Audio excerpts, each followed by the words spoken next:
Hey, today we're going to go to Lytton Buffel. We're going to go see Zach Klug and Patrick Vaughn, and you're going to have a fantastic time. And these guys are some of the most forward-thinking natural winemakers making wine in the U.S. today. They have been in all the best magazines and newspapers, websites, blogs, all that kind of good stuff. They are out there and they're hitting it out of the park. Now, again, it's all natural wine, so there's no sulfites, there's no additives, there's no filtering. This is as real as it gets. And the wines are really amazing. So you're going to have to take a shot with me on this one, and you're going to really love it. They're out in Western New York, so come on, let's go. The Niagara Escarpment, AVA, is an American viticultural area in the Niagara County, New York, along the Niagara Escarpment. It's near both Lake Erie and Lake Ontario. The AVA was certified on October 11, 2005, and covers an area of 18,000 acres. The AVA stretches from Lewiston, New York, to Stockport and beyond. The nearest major city is Buffalo. The largest number of American wineries in the AVA on the escarpment are not far from the Canadian border. Wines range from the traditional grape varieties such as Merlot, Cabernet Franc, Cabernet Sauvignon, Syrah, Malbec, Chardonnay, and Riesling to varieties such as Bac Noir, Catawba, Chancellor, Concord, Diamond, Niagara, Seyval Blanc, Siegfried, Steuben, and Vidal Blanc. The escarpment provides lake effect to the region's growers, allowing for warmer springs and longer falls, extending the growing season on both sides. It also affords, in many cases, good airflow, which makes for a good growing region on both sides of the international border. The oldest winery in the region was founded in the 19th century and is now lost to time, but the region's growth began in the late 1990s with the opening of the first new winery. There are now 22 wineries making up the Niagara Wine Trail. I'm headed to the town of Middleport, New York, to visit Patrick Vaughn and Zach Klug of Lytton Buffel.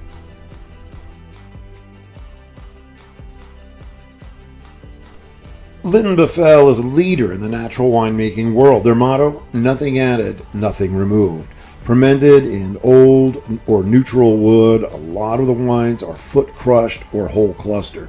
They focus on low intervention wines that reflect a sense of place and time. They are minimalists in the cellar and in the vineyard.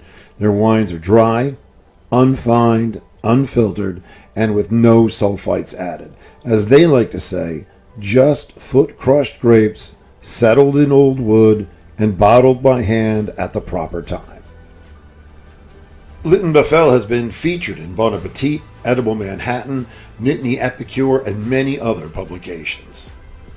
Lytton Buffel is Klug's spouse's birth name in Swedish. Says he, she's Swedish and Native American. It translates to Little Buffalo. While Zach is super serious about his brand of wine, which has made him one of the natural wine movement's most outspoken folks, he has an innate sense of humor that shows he doesn't take himself too seriously.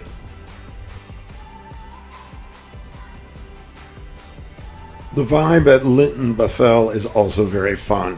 It's kind of hipster industrial with lots of great artwork from local artists. Really fun, and of course they have lots of fun albums to play when they're running their tasting room. They want to focus on terroir-driven wines from good vineyards. Everything they do is designed to build complexity and texture. They allow fermentation to begin on its own. They don't filter unnecessary. They put everything through malolactic fermentation. All of their barrels are neutral, and all the wines stay on the lees for most of their pre-bottled life. Their goal is to make the best Pinot Noir, Syrah, or Riesling that they can in this fashion. Then we got down to some serious wine tasting. Hear the drums echoing from the Niagara Escarpment. This is a skin-fermented Riesling from the Lake Erie AVA. The grapes were picked in early October and pressed about a month later. It's a combination of whole cluster and foot crushed, and the wine was pressed off after the cap fell. It was aged in neutral or older oak under floor for about 16 to 18 months. No additions of anything, SO2 or anything else. It's a lovely, funky, sour cider of a white wine with big flavors of white wine kept on the skins. Big, in-your-face, impressive green apple, orange zest, hints of peach. If you like sour ciders, this complex white is what's for you. Great with food. Colors and Allegory Red, a red and white blend of Chardonnay, Pinot Gris, Riesling, and Pinot Noir, all done as whole cluster with skin contact, fermented and aged in old oak barrels underfloor for about 8 months. A distinctive and lovely blend, a lovely light red, serve it chilled like a rosé, tart and dry, fruit forward, a solid mineral backbone. Again, a great food wine, perfect for poultry, pork, cheeses, salads. Terrific. There were 3 Pinot Noirs, and of course, I was in heaven. They were tremendous. The first was the Perfetto Pinot Noir from the Niagara Escarpment. This is the 2017 foot crushed whole cluster. 30% of the Perfetto was carbonic. Was punched down. It was pressed at cap fall, which is about 4 months on. It was aged in old wood for about 12 months. It received batonnage for 3 months. It's a low alcohol light red wine, a stew of cherries, strawberries, and red raspberries. It totally comes through super aromatic, dusty, forest floor, very tart, spice, dust, slate, leather, decent tannins.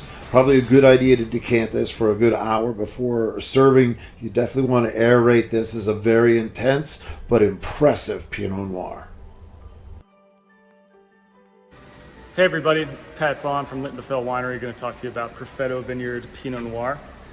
This is a vineyard that we've been sourcing from for pretty much since the beginning. Our 2018 vintage tasting really great right now. It's just about to be released. So you want to go to www.lyttonbefell.com and get it while you can. The 2018 Perfetto Pinot Noir, again, was this low alcohol light red wine. More stewed cherries and strawberries, but they came through in a slightly bigger way. The strawberries are much more noticeable, super aromatic. Again, dusty forest floor, spices, dust, slate, leather. Again, you want to decant this before opening. Really lovely Pinot Noir. The Pinot Noir Quast Vineyard. Now, this is made just like the other 2 Pinot Noirs. This was my favorite of all the 3 Pinot Noirs, but it was also one of my favorite wines of the entire tasting. The cherry notes on this wine were off the charts. I often tell people to understand that some natural wines have different characteristics than in some commercially made wines. I don't care what anyone says. Lytton Befell, this is a great Pinot Noir. Period. I don't care what method you use to make the wine or where it was grown. You could bottle this and sell this in any wine region. A wonderful, fresh, lovely Pinot Noir. Great fruit, lovely tannins, complex, well-balanced, fantastic stuff. On the shoulders of giants is a Blaufränkisch and Sauvignon Blanc co-fermented field blend. Again, it's all Niagara Escarpment fruit. It was picked in early September and crushed in October. It was all done by foot crushing.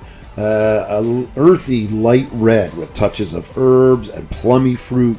Again, you want to serve it chilled and possibly decanted for an hour beforehand for optimum flavor. Lovely wine. Parking Lot C, Pinot Noir, Cabernet Franc, Blaufränkisch, Sauvignon Blanc. This is all Niagara Escarpment fruit, foot crushed, whole cluster. Cherry, raspberry, rhubarb, cranberry all come through. You got that nice big tartness all the way up front. Nicely balanced red. The flavor has a great length to it. Really good tannins, well balanced. You want to definitely decant this wine an hour before opening, and again, it'd be really nice to serve it chilled. Lovely wine. Hi, my name is Zach Klug, and I make wine at Litton Lefel. This is a new wine for us. It's Col Fondo. It's made out of about 13 different varieties, most of them hybrids, and some pears and some apples. It's called Mother Makes Glucose. Mother Makes Glucose, Col Fondo. This is a Bookwood Homestead Farm field blend. There's 11 varietals, as Zach said, and 2 cultivars of pears. The pears were sweated, and then the juice from that was added to the grapes. The grapes were foot crushed whole cluster, pressed at cap fall and aged in steel and old wood for 16 to 18 months. Fermented to full dryness before the addition of honey from Bookwood Homestead for a secondary ferment in the bottle to finish as a dry, sparkling country red wine. Again, this was one of my favorite wines. Sparkling, chilled, tart, full of fruit, funky, super funky, but also super delicious. I absolutely loved this wine. All right, well, I hope that was a lot of fun for you. It was certainly a lot of fun for me. Zach and Patrick are really 2 very cool, great guys, and they're making some really cool, fun, powerful, all-natural wines, and you gotta check it out. That Col Fondo, put it in the fridge, let that baby bubble up. You're gonna have a great time with that. It's a great drinking wine, and I gotta tell you, that Quas Pinot, you could serve it anywhere. I don't care what region you're in. It's great Pinot. You're going to have a lot of fun with these wines. I do recommend that you aerate the red ones and you serve most of them at least slightly chilled. It's just the way the winemakers tell you to do it, and it does work. So I recommend it highly. But you'll have a lot of fun with this stuff. They're great, great dudes, and the wines are tremendous. Anyway, thanks a lot. We'll see you next time. Well, that's it for this edition of the Great American Winery Stroopwafel. Hope you enjoyed it. Hope you'll come back soon. And in the meantime, drink local.